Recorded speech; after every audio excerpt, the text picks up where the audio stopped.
Ooh, baby. We just got some crazy news that Dragon Ball Sparking Zero sold over 3 million copies in 24 hours of it coming out. And I don't want y'all to be caught on Twitter rage quitting like y'all be doing on me.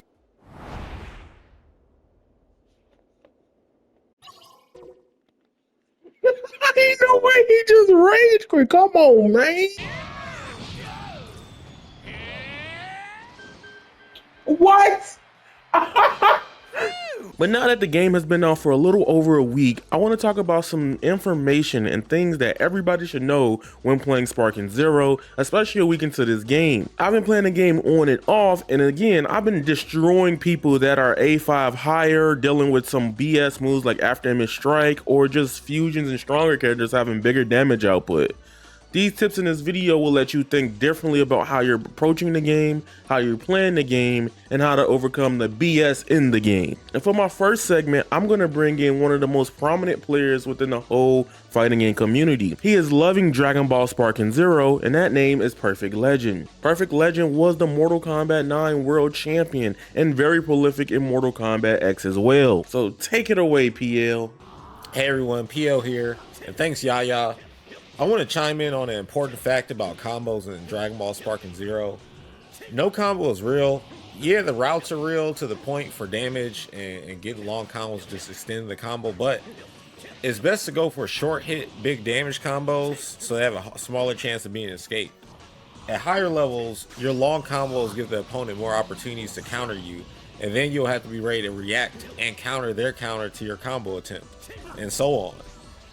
I love this as it really leans into what fight games truly are about, like the player versus player interactions until the last second, or the health points depleted, or if you're playing tournament of power mode, you get knocked out the arena. All right, now that I got him y'all thinking differently about this game, let me help y'all cook in a lot of ways in Sparking Zero. Before I go any further with these tips, I will be on classic controls. If you guys would like for me to do a standard control video, make sure y'all hit the like button and comment down below. If y'all do it, I'll make a whole control scheme for y'all, because a lot of y'all are going through it on standard controls when I make these videos. I don't use standard. I don't like it personally. Outside of the classic control glitch where you get locked out of Blast Stock 2 sometimes, I just think classic control is still superior to play on, and I've been playing Tenkaichi too much on and off and grew up with it to want to use standard controls. So let's get into it. All right, so a lot of people don't think about step in sway a lot. This right here is broke. You get like a lot of invincibility frames off of this right here. People be mashing, trying to do like whatever they want to do. In a lot of scenarios, you can get out of a lot of things with Russian step in sway, okay? Or rush step sway. One of the two it's called. But essentially, this is really good. And you can buffer into grab as well. That's another tip I wasn't going to teach y'all because I don't want y'all doing that shit.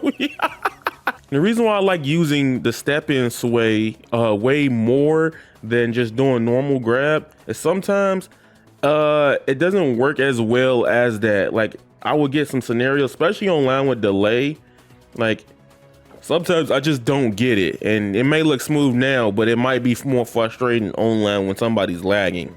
Next thing you must know is how to use lift strike. So it's square up key blast and then square and X on classic to do a complete lift strike chain.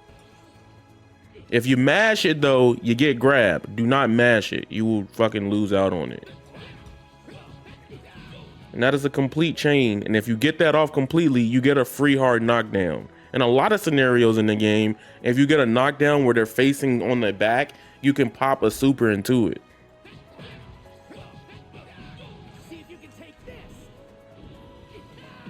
For example, just like that. Another good reason to use lift strike is if you see an opponent guarding, a lot of times you're going to get to a point to where you're mashing or attacking somebody on their defense and they activate Sonic Sway. It's always good to throw a fully charged lift strike because you can break their guard and take down almost a full bar of ki. Another thing I want to talk about, you probably see people go for sweep a lot. That's a normal one. Probably see people holding power crush a lot for some reason, right? Or they're probably like, yo, I'm in your face. Or they go for that one a lot. What you never see online is people using the dunk one. I'ma call it the dunk one. Nobody uses this one. Now the reason why a lot of people don't use that one is because it puts them in a hard knockdown state. But if I'm not mistaken, you can go into it from a special move. Free damage, easy, quick, and clean cover girl. If I'm not mistaken, I want to try into the Destructo disc with 18. Yes, you could get some clean damage off, and that could be used to end games. Especially those last little bits of moments where like you're at the end of life, y'all both at like the orange life, almost less than 50% of health. You could do some serious damage here. Shit, you probably might even get off an ultimate from it. And sometimes you may even be able to get an ultimate off if you're in sparking or got the ability to do this from the down charge attack. Because they're on the floor and grounded. I'm going to teach y'all some extremely broken stuff. Shout out to Aeronage on YouTube for this. He discovered this and put this on YouTube first. So you're probably struggling with freaking after image strike. It's okay, we all hate after image strike. So the best way to beat after image strike is two things. Keep in mind. Number one, when you know a character has after image strike, please make sure you're always looking at their skill count gauge. You will instantly know how much they use for after image strike, which is usually 3 skill counts or maybe 4 depending on some characters, I don't know, but it's usually always 3 skill counts. I recommend number one, do not use ultimates against anybody or any special moves at those point in time. Because literally they're gonna vanish it and then they might have enough meter to punish you and it's just gonna hurt because you just like, damn, I finally got this off and he just dodged it anyway. You don't wanna be in that salty scenario. Number two, the best way to beat freaking after image strike is using Ki Blast. Ki Blast completely stops them from it. They can't legitimately get out of it with after image strike, and I think after image strike goes away after a certain amount of time.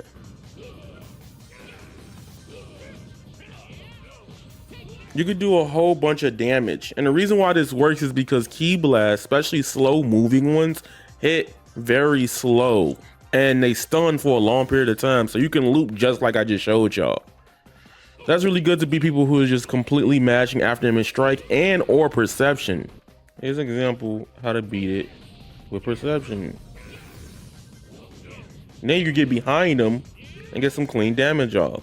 I mean, they probably be able to Z counter the actual rush attack chains, but again, they're gonna be too stunned by getting hit by that shit to even really give a fuck at that point.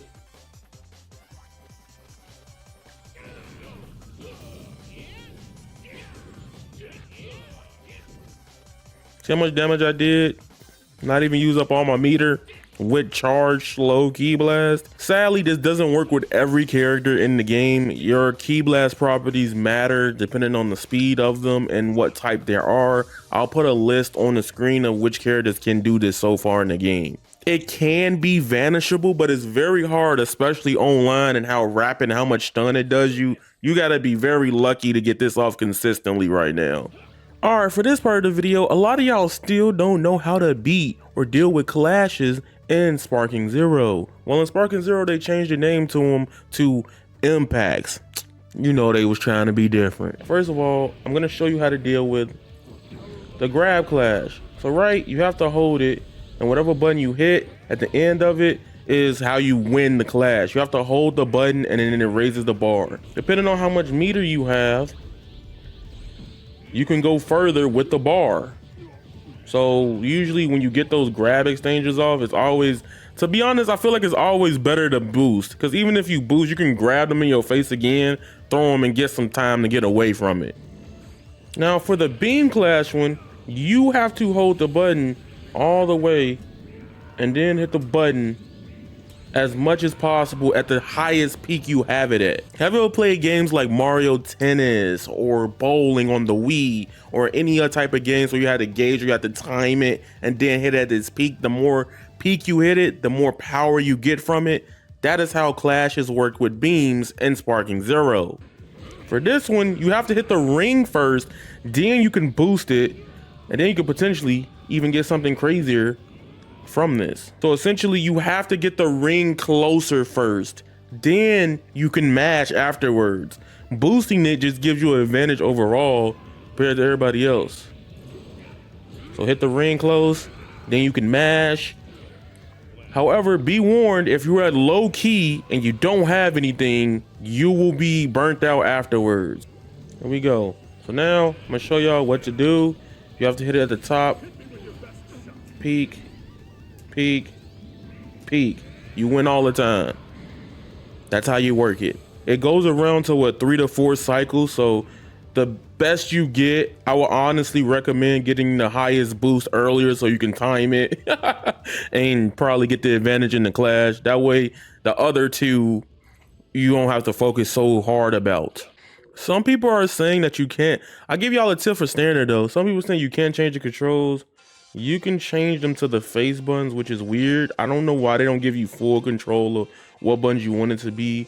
But yeah, I don't know why it's not like this for y'all. Standard controls is my brain. You know how people was like classic controls is always better than modern?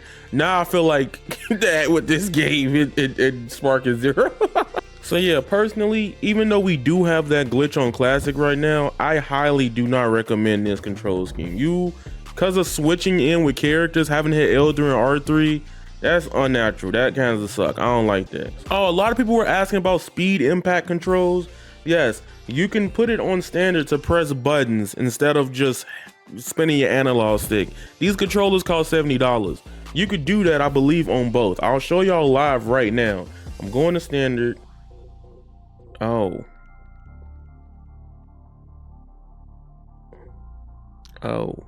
That being said, these are 5 things I think everybody may need to know. I probably gave y'all more than 5, almost 10 even. Shoot, it's been a week out at this point. If y'all got any more questions or comments down below, I will help y'all. And remember, subscribe for more Dragon Ball Sparking Zero and other fighting games in the future.